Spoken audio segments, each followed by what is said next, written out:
सिख से ईसाई बने लोगों की घर वापसी के लिए गुरुद्वारे में कार्यक्रम का आयोजन।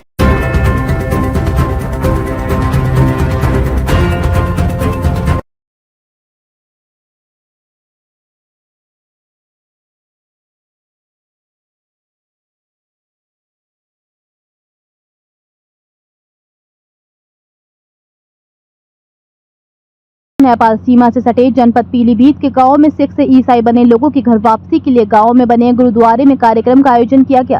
संदेह के घेरे में आए 500 लोगों को बुलाया गया और उनकी गुरुद्वारा वापसी कराई गई। विश्व हिंदू परिषद के क्षेत्रीय संगठन मंत्री सोहन सोलंकी ने लोगों को जागरूक किया और सिख धर्म के इतिहास पर प्रकाश डाला।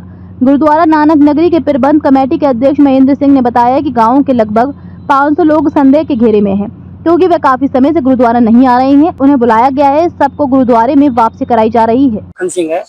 कैसे करके धर्म परिवर्तन यहाँ हो रहा है, क्या कहते हैं लोग, आके कहाँ से आते हैं? जैसे कि 2002 से कुछ पादरी नेपाल से और बाहर के कोई पादरी पंजाब साइड से आए थे।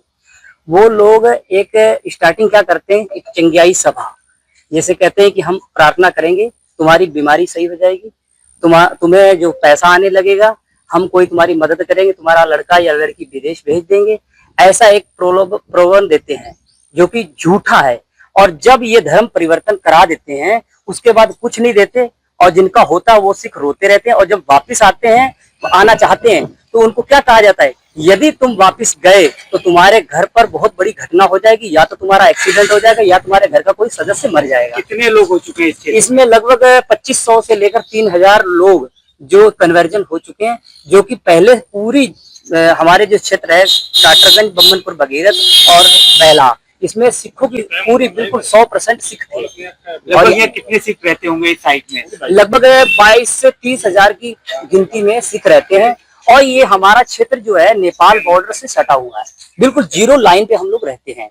वह जो बाहर की जो शक्तियां हैं जो भारत को खोखला करना चाहती हैं, पहले रीढ़ की हड्डी, यानी कि हम जो सिख हैं, हमारी जो सिख कम्युनिटी है, ये हिंदू धर्म के लिए सिख रीढ़ की हड्डी है। और रीढ़ की हड्डी को दीमक लगाने का काम कर रहे हैं, जो कि ये लग गए तो फिर हम पूरे भारत में अपना षड्यंत्र रचाकर ईसाई धर्म को बना देंगे। और जिससे ये जो काम हो रहा है, ये दो धर्मों के बीच, जैसे एक इस्लाम धर्म है और एक ईसाई धर्म है, ये आपस में कंपटीशन कर रहे हैं कि हमारा धर्म इससे ज्यादा है, हमारा धर्म इससे ज्यादा है। इस बात पर नेपाल के बॉर्डर के रास्ते हमारे सिखों के ऊपर धर्मांतरण का काम बहुत तेजी से कर रहा है। लेकिन शुरू से क्या इन्होंने कहा था कि हम तुम्हारी चंगियाई करेंगे, आस्था करेंगे, तुम्हें धर्म से कोई रिलेटेड कुछ बात नहीं बताएंगे। लेकिन धीरे धीरे जब वो पूरा अपने वेशभूषा में वो पादरी बन गए यहाँ के लोग, तब उसके बाद उन्होंने ये काम चलाना चालू कर दिया। और आज जो है इनकी संख्या 2002 से लेकर आज तक जो है 25 से 3000 संख्या बढ़ गई है। और धीरे धीरे आने वाले समय में बहुत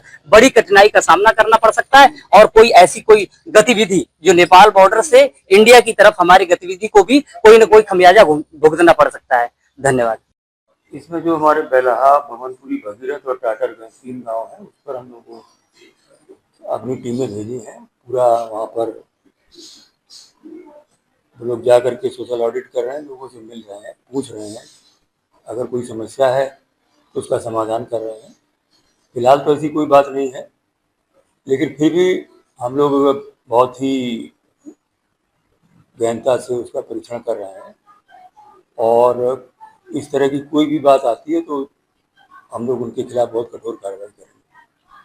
सर, धर्मांतरण के कारण आर्थिक रूप से कमजोर होना और बीमारी की जगह कई सारे लोग बीमार हैं, कई सारे लोग गरीब हैं, उनको आवास नहीं मिले हैं या सरकारी योजनाएं वो नहीं मिली, वजह ये भी नहीं, अभी हम लोगों ने पूरा सोशल ऑडिट कराया है, एक एक व्यक्ति का सर्वे हो रहा है और जो भी व्यक्ति पात्र हैं उनको हम लोग उचित लाभ देंगे उनको। और इस तरह का कोई भी धर्मांतरण का कोई विषय नहीं है।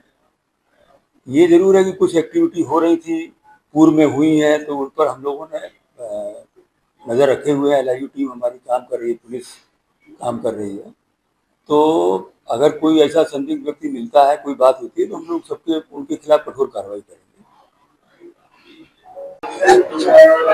क्या नाम है आपका और यहाँ क्या पद है? मेरा नाम शुद्ध नाम महेंद्र सिंह है।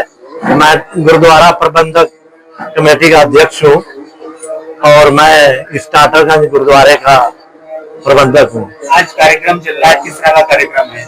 ये इस समय जो है हमारे जो गुरुद्वारे में श्री सुखमनी साहब का पाठ है, जो कि कई समय से हमारे गांव में कुछ ये चर्चा चल रही थी ईसाई धर्म को लेकर के, तो उन परिवारों ने सबने ये कहा कि ना तो हम पहले धर्म बदले थे ना अब, अगर शंका है किसी को तो हम लोग अपने गुरुद्वारे में वापसी कर रहे हैं, ना तो किसी का हमारे ऊपर दबाव है ना कोई है, हम अपनी मर्जी से गुरुद्वारे में आए हैं और इसी धर्म के हैं, इसी धर्म में रहेंगे। कितनी संख्या में आए हैं?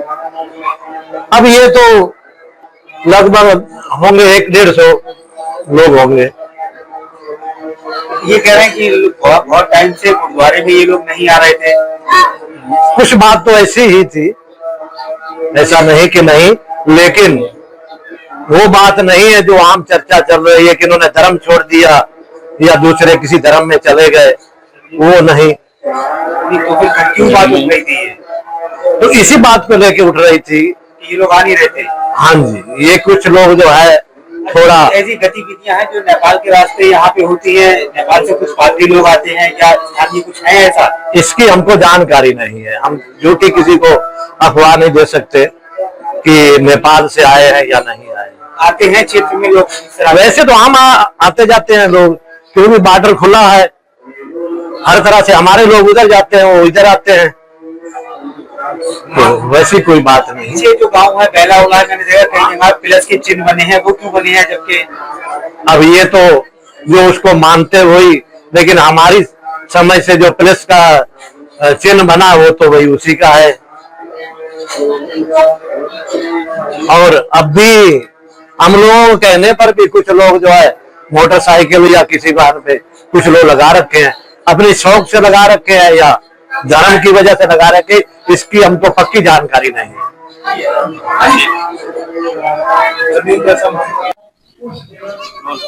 जानना चाहेंगे कौन है आप और यहाँ कैसे आए, क्या पता है आपका? प्रवीण मोहन, जिला मंत्री विष्णु परिषद। आज यहाँ क्या कार्यक्रम था? कई पदाधिकारी आपके आए थे। जी, आज यहाँ पर जैसे हम लोगों को जानकारी मिली थी कि यहाँ पर जो है नेपाल बॉर्डर सीमा है, क्योंकि तो यहाँ से नेपाल से लोग तस्करी करते हैं, नशे की करते हैं, और कुछ लोग धर्मांतरण के लिए नेपाल से पादरी वगैरह आते हैं, धर्मांतरण वगैरह भी कराते हैं, और नशे का भी आदान प्रदान यहाँ से होता है। तो उसको हम लोगों को जो जानकारी मिली थी, तो पिछले हम लोग 5-7 दिन से हम लोग यहाँ पर लगे हुए हैं, और उसी विषय में आज ये कार्यक्रम रखा गया है। हम लोग क्योंकि 5-7 दिन से यहाँ गए थे, जो लोग गए थे तो वापस पहले ही आ चुके हैं, ऐसा कोई विषय रह नहीं गया है। और आज मुझे लगता है आज जो हमारे यहाँ जो हमारे क्षेत्र संगठन मंत्री सोलंकी जी के उद्बोधन को सुनने के बाद मुझे लगता नहीं कि अब कोई धर्मांतरण की तरफ जाएगा। जो लोग धर्मांतरण हो गए, दूसरे धर्म में चले गए या यहाँ नहीं आ रहे हैं गुरुद्वारे में, तो उनके लिए कुछ कर रहे हैं आप? देखिए, जो लोग जैसे आप कह रहे हैं, तो कुछ लोगों की आस्था उनमें जगी थी, क्योंकि पादरी लोग आते थे, उनको गुमराह करा गया था, बहकाया गया था, तो इसलिए वो कह रहे थे कि हमारी ऐसी आस्था जगी है। लेकिन वास्तविकता में वो सब लोग गुरुद्वारे में आ रहे हैं, और सभी कोई ऐसा नहीं है, यहाँ पे सब लोग बहुत बढ़िया है, सब एक ही संगत में एक साथ मिलकर काम करने के लिए। कितनी बड़ी संख्या में आज यहाँ लोग आए हैं, क्षेत्रीय लोग हैं? संख्या तो आपको दिख ही रही है पंडाल में, लगभग मैं समझता हूँ 1000 आदमी तो हो गए।